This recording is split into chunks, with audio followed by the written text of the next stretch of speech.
thankfully, because she was like, I thought it was a hoax. You obviously don't know about this scamming thing that happened in the Philippines. So then I emailed Whitbread, and it's the little differences that they put in it. So it was something like Whitbread.careers is the legit email. Yeah. Whereas the fake one had Whitbread careers. Oh, mate. You know, at whatever it was. It's just that little detail will get you scammed. You've got to be alert to all of this stuff, man. I heard one, just because you were talking about the NHS, where a building company had done some work for the NHS, and then they received a letter saying, oh, for the next installment, can you pay it into this account? We've changed our account, etc., etc. Letterheads, everything perfect, exactly what you'd expect.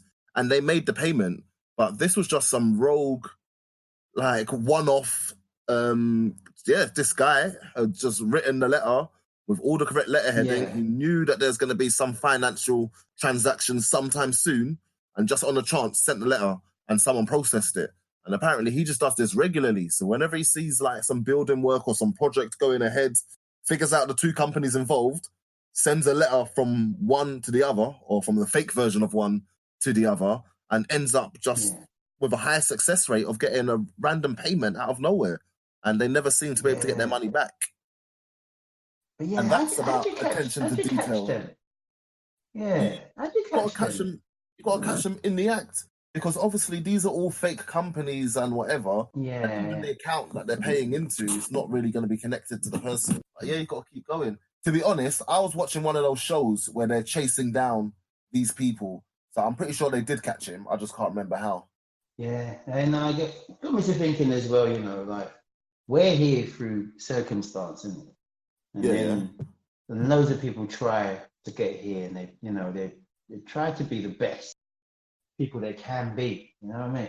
To get here, go through the courses, and the whole don't let them in kind of attitude is, it does seem ridiculous sometimes, isn't it? When you think we're just here through chance. I know. But yeah, like on that note, I just wanted, because you know how I like to put you through the what's that saying? Put me through the ringer? Maybe. I don't know. You've never heard that. You're going to try to test me on something, yeah? Yeah, I want to try to test you, right? So have you ever done a British citizenship test? No, I don't think I have. I've seen some of the questions before and thought, nobody knows this stuff. Yeah. Well, okay. Why are you testing foreigners on it? Exactly, yeah. I won't ask you all of it, right? Yeah. But, okay, so let's see. How British is that? You need a tuning for that. Okay. Right. As a British citizen, what are your responsibilities? What are my responsibilities? I'm gonna give you some choices, all right? I was just gonna leave it blank, but okay. It's going to be something like adhere to the rule of law. That's going to be one of them. Yeah. And another one? Can you think of the other one? Hold on. What are my responsibilities? No, I think that's the only one that I would put as a responsibility. But go on. Give me some options. Yeah, it's just to look after yourself as well was the other one. Oh, okay. Yeah, I like that. Okay. Right. Who made the first coins to be minted in Britain? Is it the people of the Stone Age, Anglo-Saxons, Iron Age, or the Romans? The first to be minted in Britain? I reckon Anglo-Saxons definitely had coins. I'm thinking Stone Age, did they have coins? I just don't think that the Stone Age people resided in Britain, that's all. Anglo-Saxon. I'm going Anglo-Saxon. Iron Age made the first coins. Was that before or after? That was before Anglo-Saxon, yeah? Wow. No, I'm asking, was that before I'm like or after? I'm like Anne Robinson, mate. Just don't ask me, you know what I mean? I'll just do my smug look. I'll do my smug look and I'll be like, well, you don't know that, yeah? Jokes, right. okay. You don't know next. that. Okay, you don't know next. that. Who built the Tower of London? Who built the Tower of London? Yeah. Give me some options. William the Conqueror, Queen Okay. Victoria, Queen Elizabeth, Oliver Cromwell. Nah, it weren't Oliver Cromwell, and I don't think it was any of the queens. I swear it was William the Conqueror, and then he had some, and he had some British. You get bare all secret British on me. rooms. He had some secret rooms. There's loads of secret alleyways in the Tower of London where you can get from one place to the other without anyone knowing that you're coming or that you're on your way. Right, mate. I'm right. I'm here for the bonus points, man. Oh yeah, man. I don't want to just make it into Britain. I want to make it into Britain and get some sort of peerage, mate. I got the answers. I want to be mayor of Bognor Regis, man. There are 15 national parks in England, Wales, and Scotland. Wow. What okay. are national parks? National parks are protected green areas where the wildlife inside is also protected. You're not allowed to build on them. I think that's just about it, isn't it? They're like heritage sites. Is the right answer, mate. All right, good. Right. Which three territories form Great Britain? You know. 3 territories? Yeah. All right, so that's going to be England, Wales, and Scotland. Yeah, because it's Great Britain and Northern Ireland. Yeah, exactly. All right. How often are Prime Minister's questions held in Parliament? Once a week while they're in session. Yeah. Oh, mate, this guy is gonna be British by the time we finish this. Exactly. That's easy. You know where William Shakespeare was born, right? He wasn't born in England. He wasn't born in London. Where was he? Shrewsbury or Stratford upon Avon or somewhere like that. Yeah, there you go. Yeah. This is an interesting question. Imagine knowing this if you weren't British. Which two of the following are famous British Paralympians? Oh yeah, go on. Dame Kelly Holmes, Tammy Gray Thompson, Jane Torville, Ellie Simmons.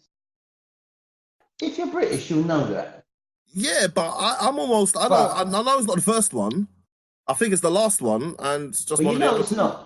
But it's not Torville because that's from Torville. Oh, was it Torville? I misheard that. Yeah, Torville and Dean. Jane Torville. Yeah, fair enough. But then that's because we grew up here. But mate, I reckon that test is more. Do you know what the word Paralympian means, rather than do you know these? No, because you wouldn't know those 4 people.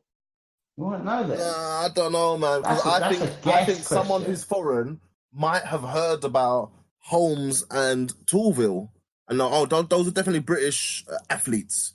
But to say Paralympian, no, throw you off. You think so? Yeah. On what day is the birth of Jesus Christ celebrated? Well, that's not even a British thing. 25th of December. Well, that's just a personal. I wanted everyone to realise that. Oh, is it? Joker.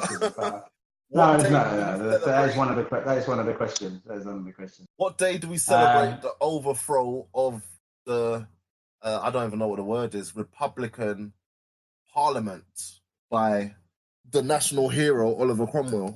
Did you say, sorry, I was just looking at other questions. Yeah, that was my question, mate. I'll answer my own question. It was November the 5th.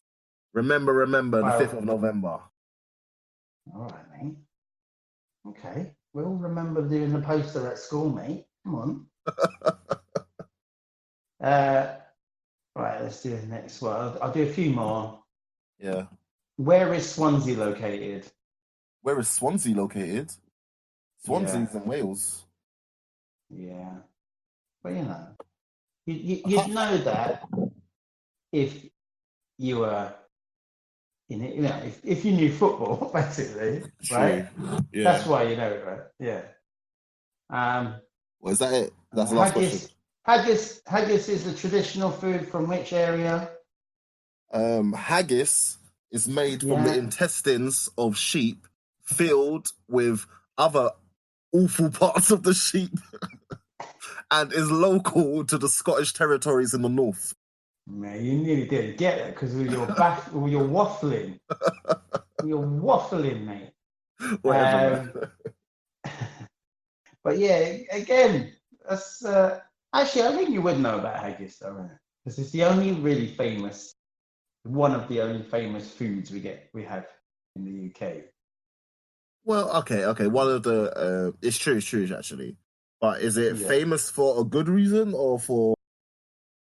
It's like, no, not who for a would eat good reason. that? Yeah, exactly. Yeah. Right, last one, mate. Which 2 documents do you need to apply for a national insurance number?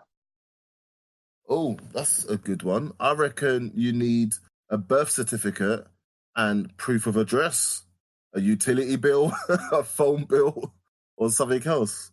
Now, what 2 documents would you need? You only have a birth certificate when you're young. So it's I guess it's aimed at people that are from outside Okay, Britain, probably. yeah. All right, birth Yeah. certificate So and passport, I would reckon, isn't it? Would you get a passport before you got a national insurance number?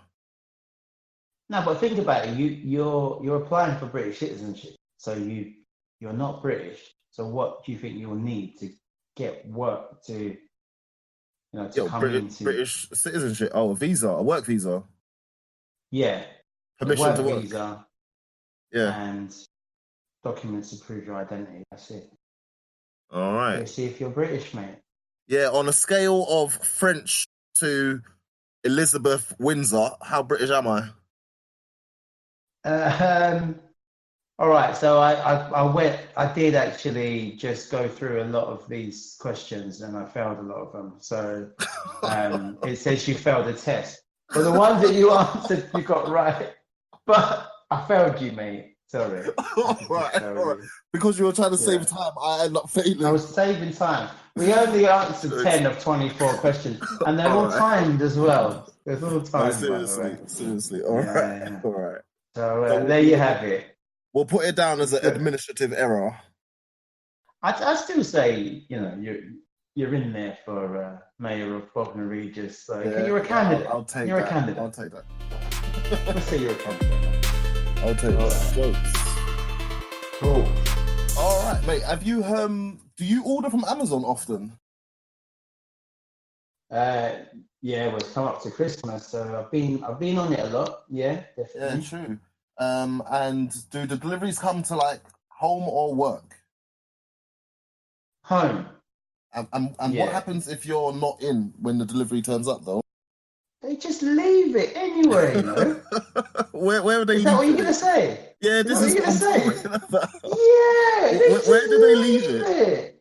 Mate, so I'm in a freaking flat. Yeah. And they go in like to the flat. I'm only on the first floor. Yeah. And they go into the flat and they leave it downstairs? At the bottom of the stairs. Yeah, as if like that's my whole flat. That whole place is my house. And I just left it at the bottom of my stairs. Mate, it's so irritating. I think we used to have that as well. There's more people in my building than I don't know. What have you got? Like 20 people? 10 people? Yeah, maybe. Yeah, 20 maybe. Yeah, I've got about 60 different apartments in this block. And they would just leave like an array of different parcels down at the bottom. Right. And every time I come in, it's like, all right, I have to scan and check whether any of them are addressed to me, if any of them have my house number, my door number on them, and decide what's for me. But how easy is that for someone else just to select, just a little pick and mix, just select something out of them and take it away? What do you think they do? What do you think they do? Do you think they kind of gauge what kind of thing it is? Because usually with mine, it's like a personalized thing that no one would want. It's like a you mean the person who's nicking it? He's leaving it. No, he's leaving it. Like if it looks like a TV or something, they're not just going to leave it on the bottom of the stairs, are they? But if it's just a book or something, leave it anywhere. Yeah, exactly. I think they're just doing whatever. I reckon they are on like a per parcel payment. So I think every parcel that's delivered, they get X amount of pay, and then there's probably some time constraint attached to it as well. So they would love to just leave 10 parcels at the bottom rather than go up to the 10 different houses and flats and knock for you. That was really irritating. I don't know, but especially Christmas time, isn't it? Christmas time, mate, it's going to get mad at Christmas time. But they stopped doing it. Actually, they've actually stopped doing it. Leaving them downstairs. They actually come up to the door. They still leave it outside the door, but that's so much better. Right. To the point where you take a photo of it outside of the door. So when I check the app, It says, "Oh, we delivered it. No one was in. Here it is on your doorstep."